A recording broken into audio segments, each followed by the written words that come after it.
Welcome to Health Tech Heroes, where we talk to innovators who are rewriting the DNA of healthcare. Today, we are joined by Metz, an accomplished product leader whose journey spans over a decade across SaaS platforms, consumer markets, digital supply chain, and cutting-edge technology ventures. Currently serving as VP of Product at Joya, Ian has built and led high-performing teams at some of the most dynamic organizations in the tech world, delivering innovations that improve access, affordability, and quality of care. His passion for people development, data-driven decision-making, and product innovation shines through a journey marked by resilience, learning, and relentless curiosity. In this episode, Ian shares his origin story, insights into building Joya's unique offerings, lessons from leading through complexity, and his advice for the next generation of health tech entrepreneurs. And welcome to Health Tech Heroes. Thanks for having me, Faso. Excited to be here. Looking forward to chatting today. I'm really looking forward to this chat too. Can you walk us through a formative moment in your early life or career that truly shaped who you are today as a leader? I had kind of an interesting trajectory for how I ended up in tech. I got started, my first role in any kind of tech company or adjacent company was at Apple in 2011. I started working in an Apple store. So that was really my first exposure to kind of the industry. But actually well before that, and before I even knew that I wanted to go do this for real as part of my career, my background is actually, I have a degree in political science, and I spent time as an entry-level contract lobbyist in the state of Washington. So actually sort of politics background that ended up morphing into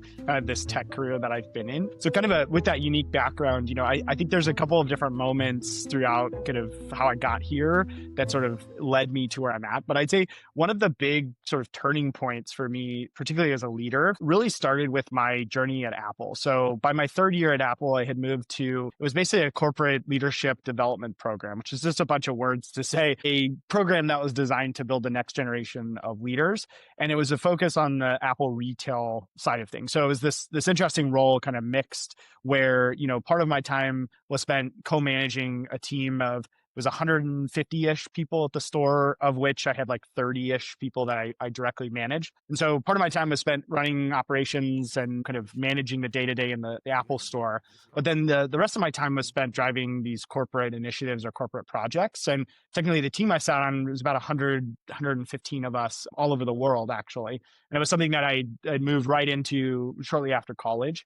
I give all that background because the leader I am today is in large part shaped by a lot of the foundation that my early days at Apple had really created. And I'd say really one of the big turning points for kind of defining me as who I am as a leader today was that experience at Apple, where a lot of the focus was not just about how do you sell the products, how do you manage the Genius Bar, how do you do your technical troubleshooting and repairs, and all the important things of running the business. There's a big focus though on how you worked with each other, right? So I remember actually having gone through this experience. There was a number of moments in that year where I spent doing this program where learning how to, for example, communicate more effectively, how to deliver feedback, really how to invest in the people around you. And what I saw as I started to learn a lot more of the hard skills, and then also obviously the soft skills tied to that, is I found the better you could communicate with people and the better that you could prioritize the person on the other side, the better the results of the outcomes were. And one thing that really stuck with me is this idea that no matter what happens in your work world, always having the mindset of there's a problem to solve and it's us against the problem. That was a huge shift in how I thought about things, right? Now, I'll say that was put to the test of my time at Amazon, which is where I went after Apple. Amazon has a very unique culture. And at the time, I started at Amazon in 2014. So for those of you that were around paying attention, there was an article that had posted shortly before I started there in 2014, basically talking about how awful Amazon was and people crying at their desks and all this. And it was a bit inflated, I would say, although there was some truth to it. I would say a lot of that foundation I learned at Apple was interesting because when I went to Amazon, it reshaped it a bit, but it also built some of these more negative behaviors. And particularly Amazon, at least the 5 years I was there, was a really adversarial environment. So it was a lot of zero-sum thinking, right? So a lot of times, for example, if you need new resourcing, it was you and the 5 other managers in the organization. And there was one headcount and, you had to make the best possible case. So there was some of these moments that sort of challenged or tested that. But then after I kind of did this stint in big tech and I really moved into startups, and that's a different story for another time. But the short of it is when I came to startups, there's less structure, there's less predefined kind of corporate culture.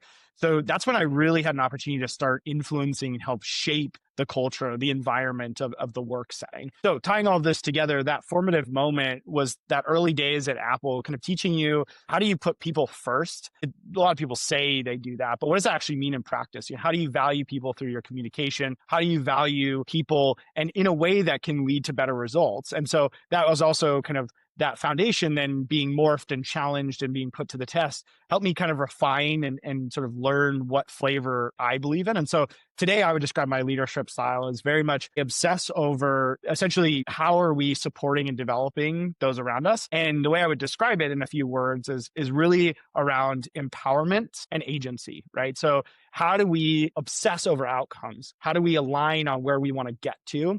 But then we give ourselves and our teams space on how to get there. All of our brains are different. We all operate differently. We all think differently. We all process differently. So to me, I really don't care how somebody gets to a conclusion, as long as they're not doing anything, nefarious, of course. But I really don't care how folks get to that outcome. What I obsess over, though, is what that outcome is up front, or at least an initial point of view on what that outcome is. And I focus a lot then on talking through it with my teams, aligning on where we need to get to, the why, right? Context is really important. And you can get context in many ways, but context through transparency and honesty, I think, is the best, personally, through lived experience. So I think that kind of summary and amalgamation, this idea of how do you align those outcomes and empower the people around you to get to those outcomes in the ways that they best operate. And so I think that kind of formation and sort of this journey over time has really shaped me who I am. And I'll be honest, I've made a lot of mistakes along the way as well. And I've put my foot in my mouth plenty of times, but that just kind of comes with the learnings. I'd say the last piece to this was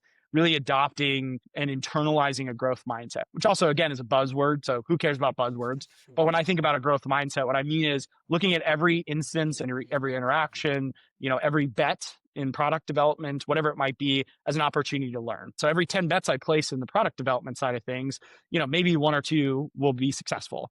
But often those one or two are wildly successful and we can scale them and grow them. But it is also this game of, okay, what am I after? How close did we get? And then what do we learn from it?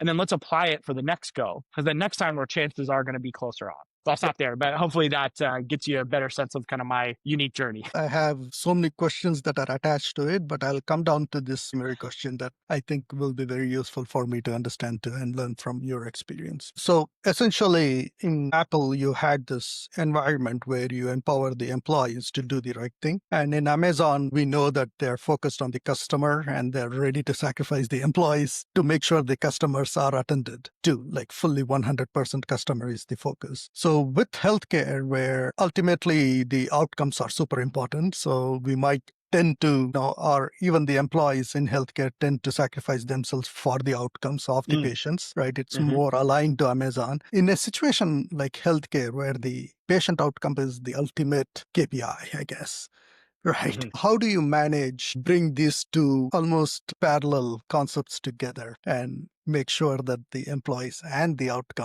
patient outcomes are aligned? I think at the end of the day, I think the key piece here is those two things do not have to be mutually exclusive.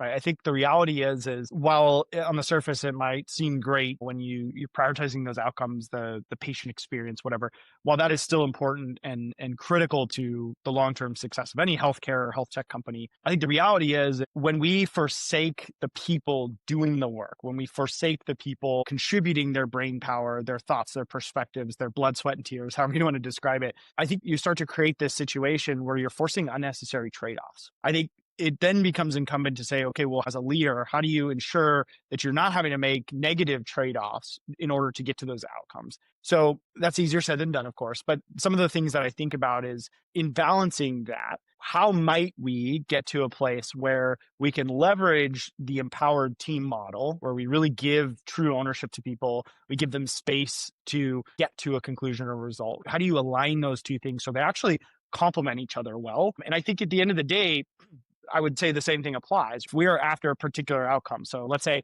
we want to have the 10 out of 10 best possible patient experience for every visit, at least the company I work for currently, Joya. In cases like that, we would then say, okay, if the outcome we're after is straight 10s out of 10 on each of these appointments, the problem we need to solve then is shaped by the levers that you can pull and poke to be able to get there. So in practice, what that can look like in cases where I've had situations like this, what it's often looked like is having that conversation with the team, whether it's over Slack or in a meeting, what have you, but being able to say, all right, here's the end game. We're trying to get to this 10 out of 10. We know we are here today. We know we need to get here. So in pursuit of that ultimate outcome, let's talk about where we have some areas that we could dig into. Like, where can we run some experiments? Where can we do some validation, right?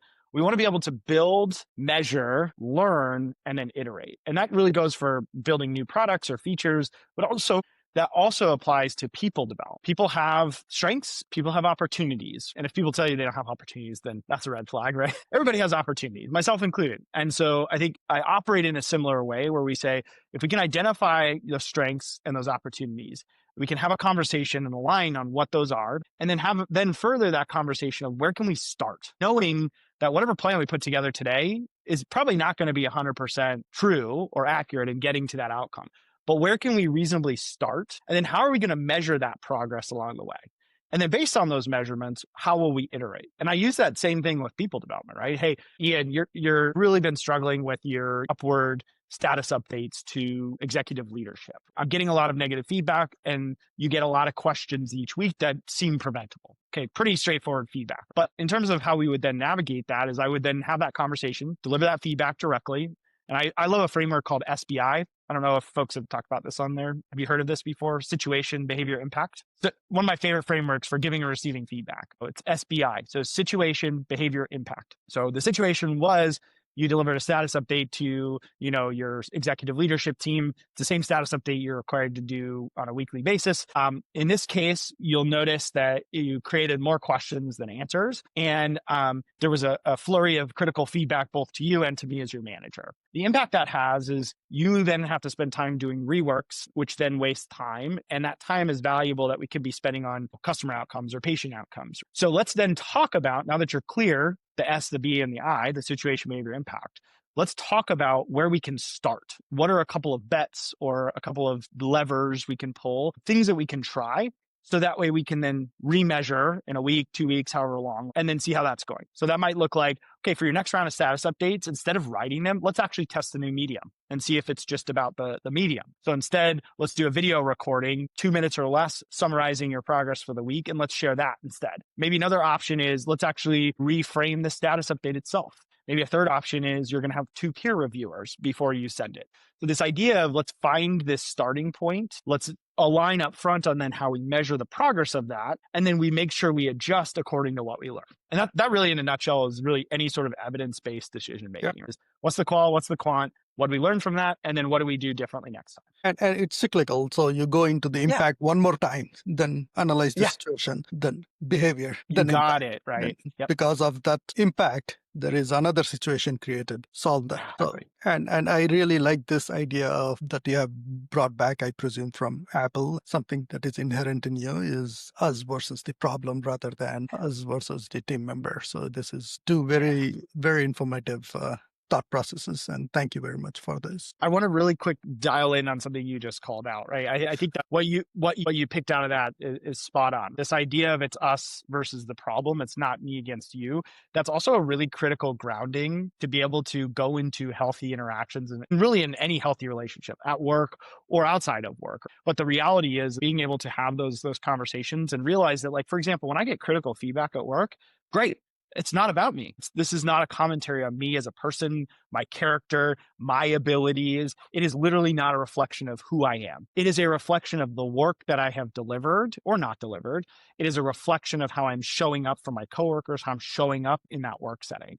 So when you have that mindset, what I think it also unlocks is this ability to assume positive intent. And that's also something that I very early on internalized, and that I heard it said that exact way in my early days in Apple. Always assume positive intent.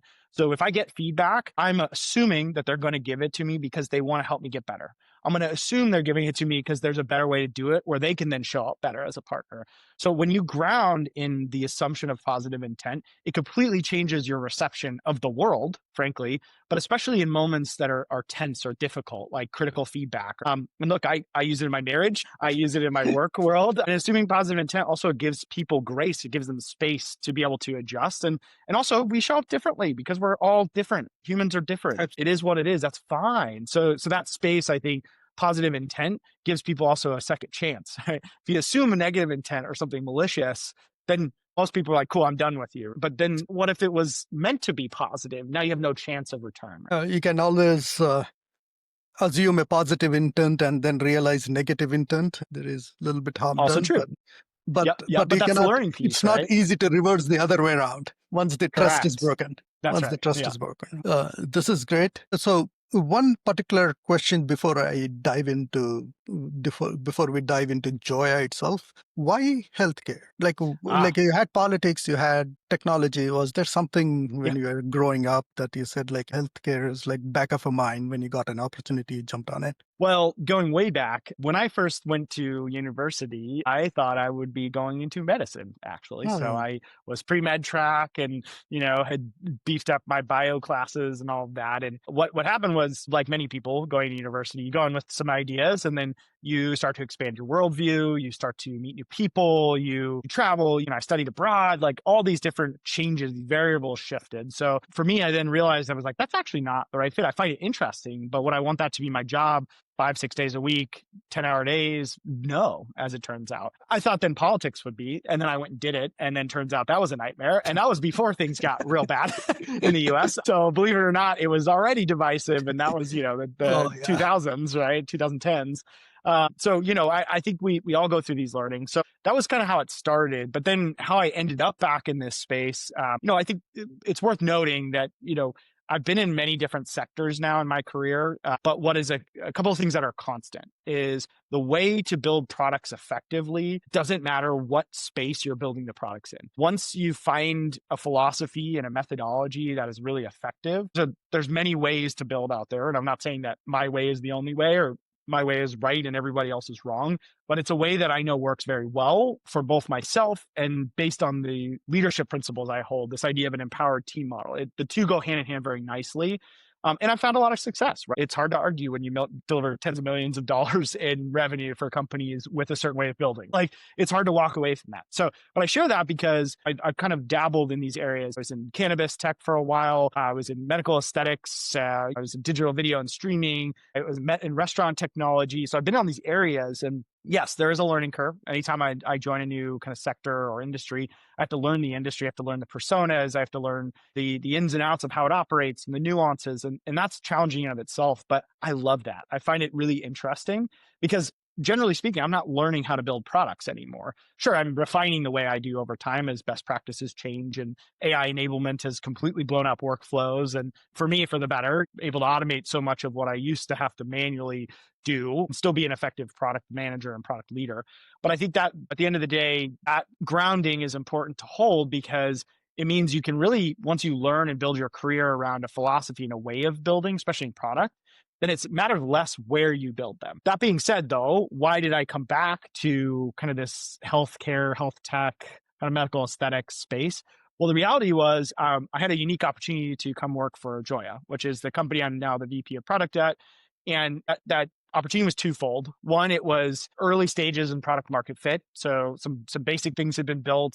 We had some paying clients because I started about a year ago, actually, full-time with Joya. But the second piece that drew me was we're less than 15 people as a company. So it really afforded me the opportunity to come not just build a product out and really scale this out, but also build a company, build a culture, build a team environment that I want to be a part of, that I'm proud of. This idea of the empowered team model being, kind of distributed throughout the DNA or the fabric of the company.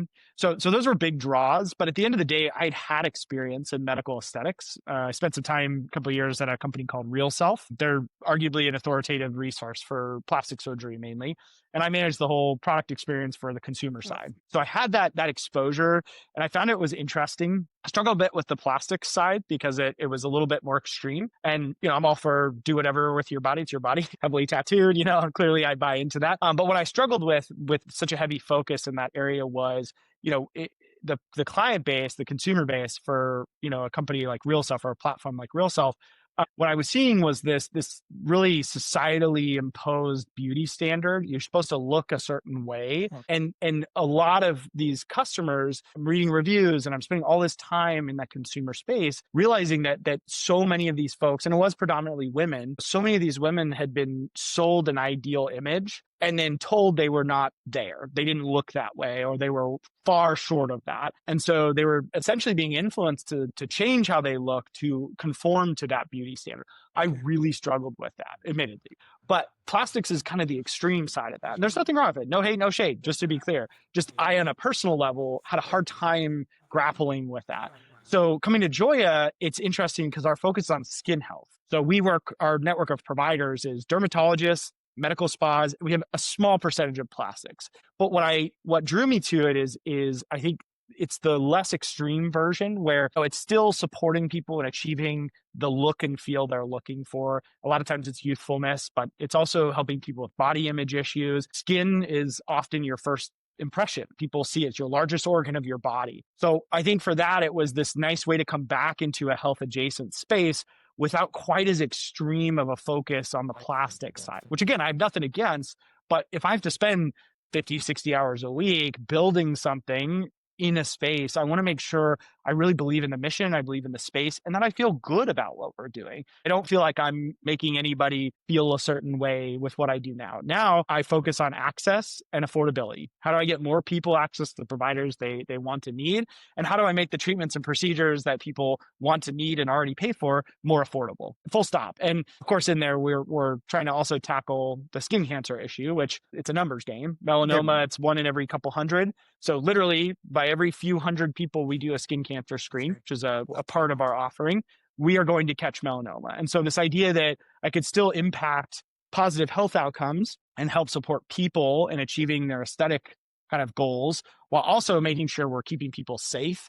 That to me was the perfect sweet spot and a good meeting point. Very specific on Joya. What is that breakthrough product that makes you particularly proud of with Joya? And you did mention the intersection of melanoma and skin health. And is there anything else you want to say that makes you wake up in the morning and says that, hey, I'm proud to do this. This is something that I really align with the main mission of Joya. The main product offering that we're building at Joya, our core product, it's an employee benefit, which is a very interesting space. This is my first time working in any kind of benefits space. Insurance is obviously the most common benefit that most people associate with their job here in the US. But that being said, there are many other benefits. Many companies will offer everything from fertility to pet insurance to vision to dental, all these different kind of flavors, health and wellness perks, that sort of thing. So what I found really interesting about this model is with Joya, we've found a way to provide consumers a new avenue for access and affordability through their employer. So our model today is we primarily sell the benefit to employers who then choose to offer it to their employees. And we have a couple of different models. We have a fully subsidized model. So we do have some employers who pay for it in full. And obviously that's a lower rate because it's a guarantee. So we say, sure, if you're going to pay 100% for your employee base, here's your lower dollar amount. But the most common is a voluntary benefit. In other words, the employer signs a contract and then they offer it as a voluntary option to their employees. Right? And so we actually have a pretty impressive enrollment rates. Industry benchmarks for these voluntary benefits hover around 6 to 8%. And then for comparison, like pet insurance is as low as about 2% when offered. We hovered about 12% enrollment. So, which doesn't sound like a lot, but if you think about the benchmarks, and these are completely voluntary, these are employees choosing, I would pay out of my own pocket to have access to this thing. 12% of employees for every one of these employers we sign up are jumping on board and they're doing it with us. So I think that was a big breakthrough of being able to offer this sort of access and affordability through employers. And I think that's one of the unique elements of our offering. And then I would also say there's a big update hopefully coming. I've been experimenting with some new revenue streams. Unfortunately, I actually can't disclose what that is yet, but the one that we've been piloting, I just had a we'll say, successful pilot completion. So we are now exploring what that'll look like to scale up. I've not brought that to market, have not made any announcements. The PR machine has not started for that. So keeping that one close to the chest. But when that comes through, I believe we'll have not only a new revenue stream, but a completely new avenue for skin health that can benefit both providers as well as consumers. So very excited about that, but I wish I could talk more about it. I think that's kind of the breakthrough moment there. For me, that the mission itself was a big kicker for, kind of why I made the commitment to come over here full time. But I think to your point, there is some pretty clear evidence to say that when we look our best, we feel our best. And I know that's sort of a cheesy saying, like look good, feel good, but it's true. I think the reality is when we have good skin, our hair looks good, like we have a presentation of ourselves that is best representative of our best inside self, your sense of self being manifested through how you appear. I think there's something really powerful in that. I love this idea of being able to drive down costs while making it easier to find a good provider for you, because people are going and getting these procedures. People are going and getting these treatments. And there's consistent feedback from even basic things like, hey, I got this amazing facial. Like maybe you've gone to a spa where you just had an incredible facial, you come out just glowing. That feeling that comes with that outward experience benefits us internally. And I wholeheartedly believe that. So for me, waking up every morning, this idea that I can really help people achieve an outward appearance that feels like a representation of their best inside self, that's really powerful.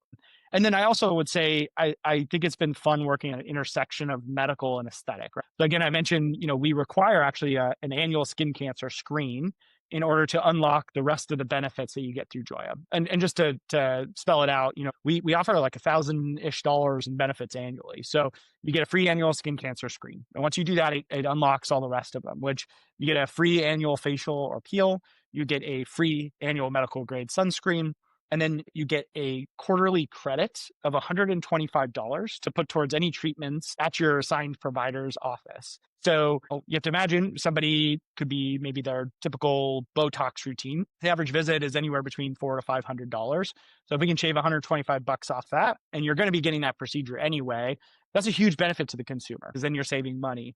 On the provider side, the cost of acquisition then becomes basically a $125 credit.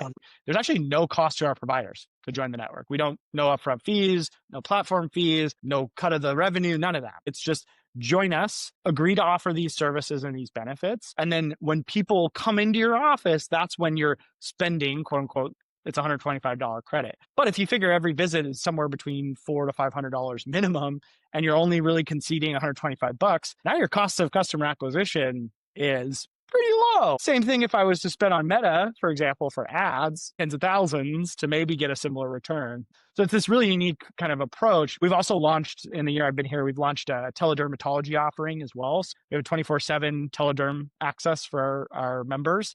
And that it's asynchronous too. So you can send a message with some imagery, and within 24 hours, you'll hear back from a licensed dermatologist with as far as a assessment treatment plan, and then if applicable, even write you a prescription. So you can go on that trip for work and go, that is a weird rash on my arm. What's that? To getting a prescription same day if you need it. So again, another example of how we're continuing to drive the access piece. And then the affordability, we cover your first consultation completely free for telederm.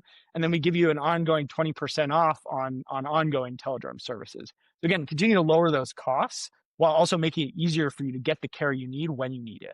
So I think that's been this really big piece of like, how do you find the marriage of these aesthetic pieces? I want to look good, feel good, with the medical necessity pieces. Hey, I need to check to make sure I don't have skin cancer, and I need to make sure I'm, tracking my skin health. That intersection is a really cool space to operate in. Personally, if it is just for my skin health medically, I'd probably get myself checked like once in 3 years. But if it is aesthetics, I might actually get myself checked a little bit more often. And I think that's a game changer right there. Coming back to this, I think I want to dive a little bit into that win part, into that purpose. Do you have a story to share, a testimonial from a patient who came to you directly or to your company directly and said like, hey, this has changed my life. Is there any story you want to share with us? Any? One of my favorite anecdotes recently, we run ongoing research. So as part of our product development process, we are constantly, as I mentioned earlier, we're experimenting, we're measuring, we're learning, then iterating in everything we do. Like nothing is done, in my opinion. Everything's always sort of improvement, could get better. So as part of that, we run regular research with our providers and our consumers. And one of our most recent rounds of consumer research, I had one person who I'd interviewed, a younger person on the network. Our range is something like, I think our youngest on the network is 20 and our oldest on the network 76. So huge window of time for in terms of like continuum of care, right? We're basically in health is a lifelong journey for most of us. Maybe there's the few lucky ones. I have a friend who's like literally never washed his face with soap and like he has some of the best skin I've ever met. So, who knows? There's those anomalies. But this particular consumer, younger, early 20s, and she was actually talking to us about her experience with Joya. And she said, hey, I got matched with my provider. I went in, got my typical services, got a facial, kind of went through that process. And then in conversation with the provider, she was talking about while she was getting her facial, how she was having some ongoing jaw pain. She's like, just had this jaw pain and I don't know what's up with it. It doesn't seem to go away. It flares up at times. And I guess the provider that she was seeing was like, hey, have you thought about what this could be? Have you considered it maybe it was TMJ? And apparently the consumer, she was like, no, what's that? So the provider then explained what TMJ is and then actually walks the patient through or the consumer through, hey, we actually can treat TMJ. And this was that aha moment where she's like, well, wait a second, you're not my dermatologist, you're not my doctor. In this case, it was a medical spa, but you can still address what I would consider to be a medical issue. Well, it turns out Botox is a common treatment for TMJ. Obviously, a lot of medical spas, that's a big part of their business is, injectables. So typically neurotoxins, your Botoxes, et cetera. And so what this actually led to was then this consumer was like, you know what? I never thought about this. And they're saying I could get something to help it.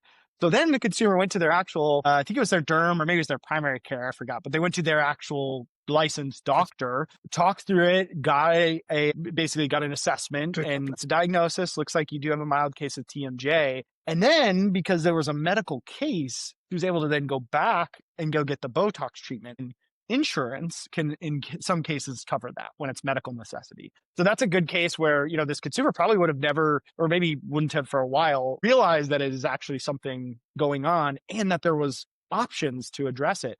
Well, it turns out she now gets regular TMJ injections and jaw pain has largely gone away. So maybe not a life-changing thing, but I do think a very promising anecdote that we've heard in research that it's really stuck with me. If I was in their shoes, I would also feel like, wow, Joya's got my back, even if it was indirectly, I wouldn't have known this.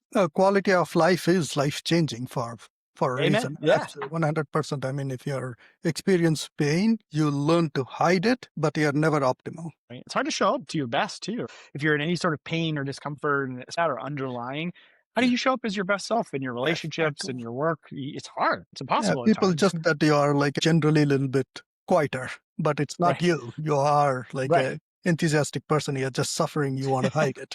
That's right. That brings us to, of course, you have had challenges, right? At Joya. Oh, yeah. Okay. Can you define one challenge or two? I think, and this is true for where we are at currently in our growth stage. So we have because of the unique nature of our offering, right? It's an employee benefit. There's been some big learnings in how we sell, commercialize, and manage benefits products. So one of the big learnings there is that the cycle is tied to employer cycles mostly. So January 1st is the biggest date of the year for any benefits to take effect. That's your typical medical insurance, that's your vision, your dental. So the vast majority of employers out there, 1/1 starts are very typical. So that means there's this huge wave, this huge push from mid-year till about October, November. Because then you have open enrollment, which is when people actually do the signing up for your benefits as an employer. So that usually happens in the fall, somewhere between September and November, and then they take effect for the following year. So that was one big learning was the cycle. There's also a mid-year cycle, June 1, which is a little bit lower impact, but I would still say a very big milestone. So, your 1/1s, then your 6/1s, and then there are some employers who do kind of rolling starts, but that's much less common as it turns out. So I think that was one learning was how do we sell a product in a space that is It's not SaaS, so you can't just do a typical pricing model like here's your count of seats, a platform fee, et cetera. It's not a typical marketplace where you can take a percentage of revenue or anything like that. Like you really have to sell it differently, and the cycles are different. So I think that was one really big learning that we're now navigating much better, but also looks weird on the books, to be honest, because we sign these deals, but you don't realize the revenue till enrollment. So it's like, cool, I signed a contract for like 20K or whatever, but we won't actually know how much that revenue is realized until the enrollments happen and we see who signs up. So it might be a contract with an upper bound of 20K, but at 12% rate or enrollment rate, we're only going to realize a percentage of that 20K. So that was a big learning on the kind of commercial side. And then I would say the other kind of big learning here is we have this interesting dynamic, right? And as you might guess, benefits, one of the big challenges with any benefit you sell is distribution. How do you get access to employers at scale to be able to sell enough employers your benefit so you get enough of a percentage of enrollment to realize the revenue you need? It's a really tricky problem. So I think that was a big kind of learning here, because you've got the distribution challenge, but then to begin with, there's a marketplace problem too, because we have supply and demand. So in this case, to oversimplify our model, the supply is the employees who are interested in the benefit. But we can only sign up employers and their employees when we have providers available in their locale. And is the marketplace problem. You have outsized demand. The people want this. We have great product market fit. We are so throttled, though, by the number of providers in their locations that there's this marketplace challenge to solve. So how do you right size the supply and demand, supply being supply of providers? How do you right size that in a way that you are incrementally also able to bring in employer contracts? So it's a bit of this chicken or egg dance that we're constantly doing. And I think that's been a really big learning. So if I was to boil this down, the biggest takeaway that I have is solve your marketplace dynamics first when they're applicable, and then distribution becomes a lot easier. If I can double, triple the count of providers on our network today we have over 200, so we're continuing to grow. But if I can get that into the thousands, that also means then I open up bigger contracts and I can bring on more employers. So I would say that's been the other kind of bigger learning on the product side is if you have a mix of problem sets like marketplace and then distribution problems, figuring out which of those areas in those problem sets needs to be solved first. Because once you can figure that out and you can solve it, it unlocks the rest. So the minute I hit 1,000 plus providers in our network, distribution, so much easier. I could run a direct-to-consumer experiment. I could go through marketplaces because they're actual benefit marketplaces. So all of a sudden, all these levers become viable, which right now only some are viable because even if I go to a marketplace, I can only target people in locales where we have a provider, which is still only a couple hundred. So that's been a huge learning on this too, is like find your problem set, figure out your sequence, and then go solve it. It's the horse and the cart issue. So shifting into you are a thought leader in this area. You have thought a lot about SaaS. You have thought a lot about the healthcare adjacent aesthetic area. Question for you is, what is the advice you'd give to the new leaders and the entrepreneurs who are coming into this area? You alluded to this early on to understand the marketplace and the providers and the distribution. What would be your very specific advice to the leaders and the entrepreneurs coming into this area? Folks, pay attention to this. I think deeply understanding whatever flavor of the patient experience you'll be impacting first and foremost is key. I think I really would have struggled at solving all the business problems and all the product specific problems here at Joya had I not had the previous experience getting to know the aesthetic space, getting to know what is a typical experience in a plastic surgeon's office? What is a typical experience in a medical spa? I think there are so many tools out there these days, whether you're using AI tools and running deep research through those tools and models, or you're doing your own kind of deep dives, whatever methods you use to learn, that's a good start. But what I would say is there's no real replacement for lived experience. And what that looks like in health especially is go be the patient, literally live that experience. And also go shadow a provider or two, literally go see what is it like to go, for example, in my world, what's the difference between running a dermatologist's office and a medical spa? While they often provide a lot of the same treatments and see a Venn diagram of the same patients, the experience is wildly different. How they manage the office is different. What they care about is different. What they prioritize is different. So that I think is the big one. And frankly, that's not just specific to health, but I think if you're building anything, building a product, building a service, I think spending that upfront time really immersing yourself, feeling the feels, like getting the vibes to oversimplify it is critical, because then once you have that grounding, changes everything, right? And I'll tell you, like, even my past role, I was in restaurant technology. And while I had never worked in a restaurant, I had worked in retail. So I was like, all right, I have kind of a sense of like operations of a store, but we didn't sell food. So for me, I think it was my first few months in that prior role, I went and I did a little tour at a restaurant. I went to a few fast food restaurants, a couple different brands. I literally shadowed them for a few hours, followed them on the make line, had them do a food safety check so I could watch. So seeing that, I was like, cool, validation that I understand some of the basic operations because they're similar to retail. Opening checklists, doing cleans, sweeps, those kinds of things. Very, very typical. But then restaurants, you have the food prep, the food making, the food safety. So there's a whole other area. So in that experience, I was able to say, okay, here are the things that I know and I validated and maybe modified with the nuance of a restaurant. But then here's this whole other category of the sort of operating components of a restaurant that now I better understand. All of a sudden changed the decision making, changed what I prioritize. It also even changed how we brought things to market, right? Is when you really understand the persona for whom you're solving the problem, when you deeply, deeply obsess over that problem, you've internalized it, you can empathize with the problem, that's when you have the magic. And the solutions you build will be better every time. You'll get the revenue every time, because good product is not just building and shipping things. Good product management is finding the right problems to solve for the right people at the right time with solutions that are ever growing and ever changing based on those needs that you've identified. It's like core problem, solution, learn and make solution better over time. So that's what I would leave it at this time. Hopefully that's a good one for folks to chew on.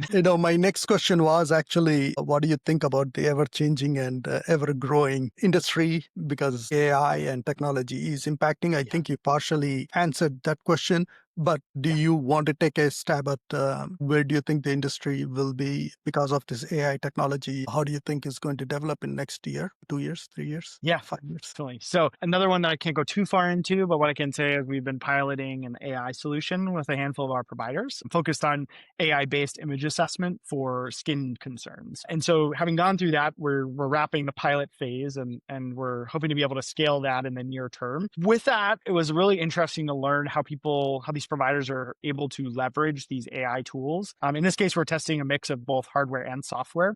The software being some bespoke models, the hardware being mainly a dermatoscope. But that combination of things was really interesting to learn where it's valuable. And what I heard very clearly in the feedback in this pilot so far is, so long as it helps us become more efficient and it doesn't disrupt our typical workflows, then we're good to go. And if it can help us make better, more informed, and more confident assessments, which in turn leads to better, more informed treatment protocols with higher success rates. So where I see a lot of this going is I don't believe that AI is going to replace all of the jobs in healthcare.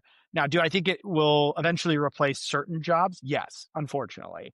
And I think the reality is there's jobs in every industry that are ripe for being disrupted and replacing with AI, right? Now, not arguing whether that's good or bad, that's a conversation for another time. But I do think the larger direction I'm seeing and just sensing as I learn more about how these solutions can work effectively in these practices is I see a world where we're going to have AI-assisted healthcare. So for example, one of the models that we're testing has greater 85% to 90%-ish accuracy on assessing a skin lesion. Dermatologists, on average, while they are experts in what they do, are going to deliver assessments often at a lower accuracy rate. Not because they're not amazing, but because there are just elements that literally the human eye, no matter how well trained, won't see or can't quantify.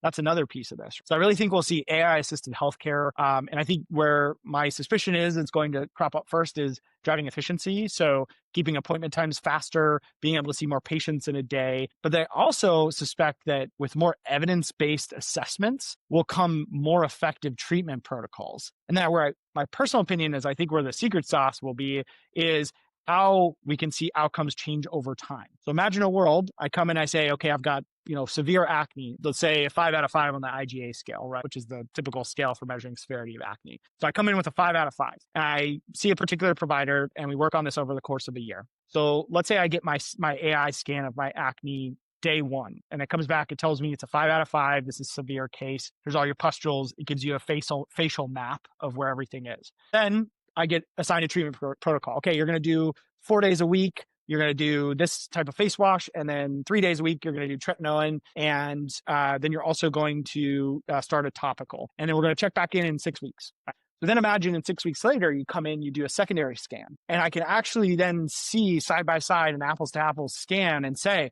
cool, here's the actual breakdown of pustules, comedones, all the actual specific elements of your acne case.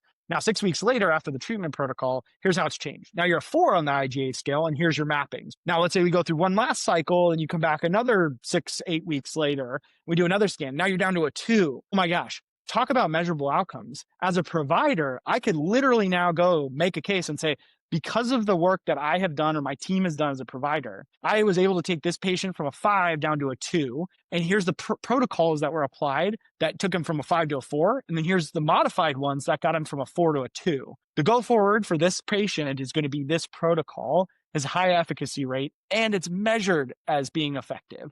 So I think that's going to be the key, is like actual data-driven, more evidence-based outcomes that we're starting to see more of now. But I think this will supercharge that mindset. Anyway, we'll see if I'm right or wrong. I don't have a crystal ball, but that's my take. This is a discussion I've had saying that the major difference between a human mind and an AI is AI does not forget. So it will remember exactly where the pustule was. And I think that's a very important aspect, and that actually empowers the physician or the provider a lot to have that kind of data to make the next level decision. And we are spot on. I think really, really good point. And the second thing also I just wanted to pin that you said was, first, I think we are going to improve the operational efficiency, and then we will have a clinical impact.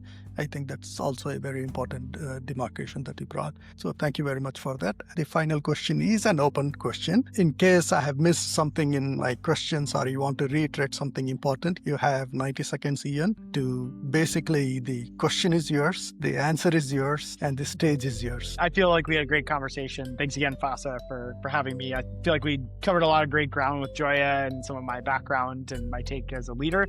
But I think what I want to leave your listeners with is maybe just some words of encouragement. I think there's a lot of dark things happening in our world right now. I think there's a lot of stress. I think the job market is difficult. I think there's just a lot of bad right now. And I think that's okay, because I think we can look at that and say, for all the bad there is still so much good. And I think as we think about what good means, I would encourage all of us to think about the spaces that we exist in, the places where we show up, and start thinking about how we're showing up. Because I think it's so easy during dark times to be grumpy and to, show up poorly, what have you. But I think magic happens when you can show up authentically yourself and not hide anything, but also be able to then kind of show up, meet people with kindness, meet people with grace, assume that positive intent, right? Everybody's going through something. Always, but especially right now in this day and age, everybody's going through it. And it just looks a little different for each of us. So the more we can show up with that kindness, that empathy, I think the better world we would have. I think the better work experiences we would have. And I think the more connection and relationships we would build with each other and those around us. So I would leave us with that, is just kind of some words of encouragement. It's going to be all right. We got this. And it is tough right now, but we've had a lot of tough times in history, and we as humanity have come through it. So stick with it, and my door's open too. So if folks ever want to chat about work stuff or leadership or any of these things we've covered today, I'm always happy to chat. You can find me usually on LinkedIn as an easy spot. Thank you very much, Ian. I truly appreciate. Give the benefit of doubt for the intention of the people in front of you, right?